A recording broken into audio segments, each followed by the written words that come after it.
Langit. Yun sa nagpakatong langit. Ha? Hindi. Ha? Yung siya niyo. Basta mutukan ako. Basta mo na langit. Ang langit ba nasa taas? Ang saan pag-ato dito sa taas? Yeah. Ha? Nga namang ibang mga kuwan, mga katawa na scientist na nilapaw na sila ng kodiha. May langit dito. Dito sa bulan na bulan na sila. May langit dito. So, saan na langit? Oo. Tuon gugugod. Ang langit, kung ano siya ma? Lugar, pwedeng mahimong lugar. O usa ka kahimtang na puluyan sa Dios. Di ba? Kung asa ang Dios, langit mo na langit. Eh, mo na yung puyanan man. Karon asam ng Dios. Namus kan kada tao. Nasa? Naas kada tao nagpanpuyo diri. Kada tao, sa katong yaman ng tao na Dios, na ito Dios wala. Wala mo tulad. Katong mga nagtuog Dios, itong nagkuhan niya, nga nagsimba niya, ang Diyos nila. So, ang ilang kinabuhi na unsa man, nahimo na unsa ang ilang kinabuhi. Yan man ang langit. Yan man ang langit. Kigipuyan naman sa Ginoo. Diba? Sa mo ito, pagkabalo nga, ang Ginoo mo yung nagpuyo sa ilang kinabuhi. Kaya nipuyan mo rin sila, kaya nagtuo sila Ginoo. Kaya, enough na ba, igo na ba nang kaya nagtuo sila Ginoo, nahimo ng langit ang ilang kinabuhi, ay ipuyan sa Diyos. Nagkakausap. Dili man na, kuan, di ba? Kaya daghamang gingon, Ginoo, I love you. Nga sa mingon ni Kristo, ang tao nagingon nga I love you, God, nya wala malab siya yung isig katao, bakakon. Kato pa, ang tao nga naay langit, nahigugma sa iyang isig katao. Mautong di usa ka dato nga istorya ni Hesus, matanong dato nga dagan siya kwarta. Katuo siya kung dagan siya kwarta, kuan siya, langit na yung kinabuhi niya, malipayon na siya, kinana siya Diyos, kaya wala mong dihap siya malipayon. Mutong gapangita siya, kuan, kaya maka-explain nga mo nga dili niya feel nga ang niyang kinabuhi langit na, o dili niya feel nga ang Diyos nagpuyo na siyang kinabuhi. Nakadugo siyang Hesus siya, ako atuo ning Hesus kay ingon sila mas maayo ni siya nga matutudlo. Ug tuod man ato si Hesus iyang nagpungutan na unsa may akong buhaton para mabatonan ako ang kinabuhi sa Dios, ang eternal life. Ano niya? Unsa may tubag ni Hesus? Unsa na giingon sa balaod? Ayaw papatay, ayaw pangawat, ayaw pasultig bakat. Nya, ingon siya, nya saman, ingon si Jesus, ingon siya, ako nang gibuhat, Ginoo, gibuhat na ako ng tanan, gikan pa sa akong pagkabatanon. Pag ginay siya ni Jesus nga, nay nakulang nimo usa kabutang. Dili, wala pa. Naikulang nimo usa. Usa kulang niya. Siya. Wala kay gugma sa imong katawo. Wala ka. Dato ka dahaga kwarta pero di ka mahatag. So ibaligan nimo mga katangan. Tanan. Ginaka mo tog langit. Baligyan ang katangan nimo. Kay maunay nakababag nimo nga ang Dios mupuyo sa imong kinabuhi. Ang imong katangan, ang imong salapi, mao'y nakababag nga mahimong langit ang imong kinabuhi nga puy-an sa Dios. Yeah. Baligya ihatag sa mga kabos. Apan unsay gitubag sa kuan? Tanong dato, wa siya mutuon ni Hesus. Ano man, kay mas nahigugma man siya sa salapi kaysa Dios. Kaya ang pahigugma siya sa katao, o man ang pahigugma sa Dios.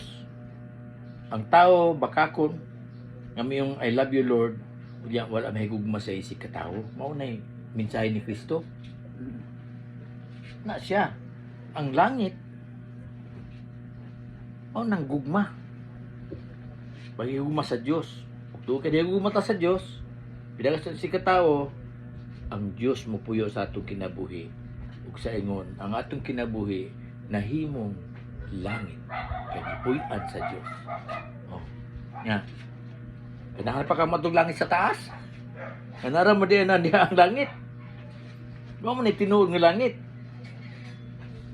Maguban-uban na. Wala tinuod nga langit.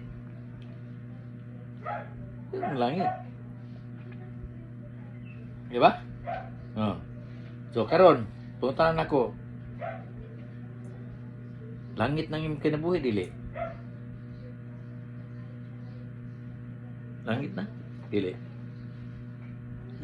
Langit na. Di ba? Langit na. Oh, karon. Mahadlok pa kang dili makasud og langit.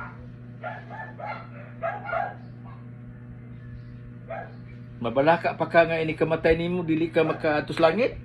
Nga langit naman ay imong kinabuhi. Na naman ang Ginoo nagpuyo diha. Muna diha nga kita matupad ni Kristo ang mga totoo, bisan sila namatay, buhi sila. Buhi sila. Kay naa na langit, kay ang ilang kinabuhi nahimo ng langit, kay ang kinabuhi sa Dios nga dili mamatay, nagpuyo na silang kinabuhi. Sa to pa, bisag namatay ang atong lawas, buhi ra gyapon ta tungod kay ang kinabuhi sa Dios nga dili mamatay naa nato. Di ba? Ha? Oh, wala siya. Klaro istorya diha. Kanang bantay tanang uban diha nga wato nang kuan para makakwarta sila. Hadlok-hadlokon ngan maimpirno. Ha? Aron mo kuan day pahalarog daghan. Daghan mga na mamangilad. Muna si Kristo diha sa Mateo City 21. Nagpahimang no siya. Siya daghan unya magaingon kanako unya nga Ginoo apan Deutera magasulod kaya sa langit. Deutera ang malangit.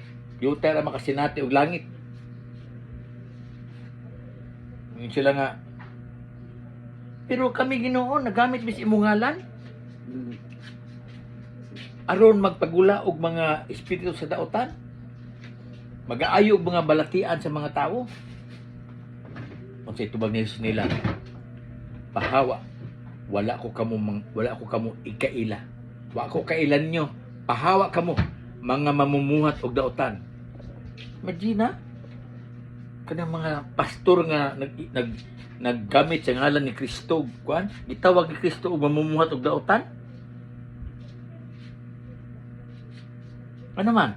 Kailan gigamit ang ngalan ni Kristo aron sila makapangwarta, makapanguwat ug mga dato sila daghan sila kwarta. So wala na gimita ang ngalan ni Kristo pinagiyod sa pag-alagad. Kun dili yala ginamit lang ang ngalan ni Kristo pinagis pag-alagad sa ilang kagalingon kay ilang kagalingon may ilang gi patambok gidato padato. Ano na siya? So pantay ta kay ano yung mga sugilanon rong panahon na. Daghang kay uwat rong panahon na. Kaniadto pa man panahon na pa. Panahon pas Bible pa na ng mga pangilan yun na. Pero karong panahon na samot gyud. Sabi na ning internet. Sus, matud pa nila hapit tanan nga mga naa sa internet, mga dili tinuod, mga backup, mga fake news. No, bantay ta. Gikan sa mga maligya, gikan sa mga magwalwali diha, daghang kay magwali diha, magpost. Ha? Kay mga magkuan diha kabahay Ginoo, kami Ginoo. No? Aski buloy ron, di ba? Naunsa na. Oh. Balinda tuwa, billionaire na siya. Pero nahibalan nga yan ang gigamit ang ngalan sa Ginoo aron mandato siya. Tinuod gud nang giingon sa Ginoo nga pahawa kamong mga mamumuhat og daotan, wala ko kamo ikaila. I don't know you. Ano yung mensahe sa Mateo City 21 hanggang sa 23. Siya. So, payan ako niya mo, lagan ako. Balik naman po ko na yun.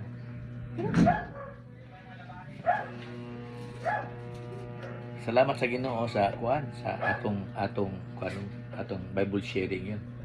Yan nga ba Bible sharing no? Taro kayo no. Mas nindot no. Mas nindot dili ka magkuan ba nga klaro ba? Kasabot mas masabtan. Unsa ang langit? Katong sa kaniya unsa ang tinuod nga halad sa Dios nga sa Ginoo. Unsa man to? Right giving versus thanksgiving. Pero ang tinuod ang Kristohano nga paghalad, thanksgiving na. Kaya diya sa thanksgiving, ato mangipasalamatan ang Ginoo nga may tag-iya sa tanan nato sa atong kinabuhi. So, malipay siya na, mao nag-iingon sa New Testament ni Paul ba to o si Kristo? Ingon siya, paghatag kamo nga malipayon kay malipay ang Dios sa mga tao nga naghatag nga malipayon. Ano na siya? Muna siya thanksgiving nga atong halad. Nya kanang thanksgiving actually muna siya living sacrifice. Halad nga kuan, buhing halad. Sa una, maghalad sila patay man, ilang patyo ng kuan. Ng mananap. Para pasaluon sila sala. Ihalad na sa Ginoo na. Nagipasaylo naman ta kay nagpagkamatay naman sa Kristo nato, so di na ta maghalad og patay. Ang gusto sa Ginoo, maghalad na ta sa atong kaugalingong kinabuhi kay living sacrifice. Ano na siya? Sige. So, salamat sa Ginoo sa atong lesson ron, Bible lesson ron, nga nindot kayo. May kalo mo. Kalo din. Mapugnan ang panalangin sa Ginoo, no? Dili kasulod, no? Ano ma? Ano? Balaan ng bawang mo. Bilangin si Bukong talaga sa Kristo. Aniya kami niyo na masalamat. Kung kaya sa ano, hatag ang milagro na kailangan. Lord, muli pa ang kaiwan Lord. Ay, imo siyang magamit sa mga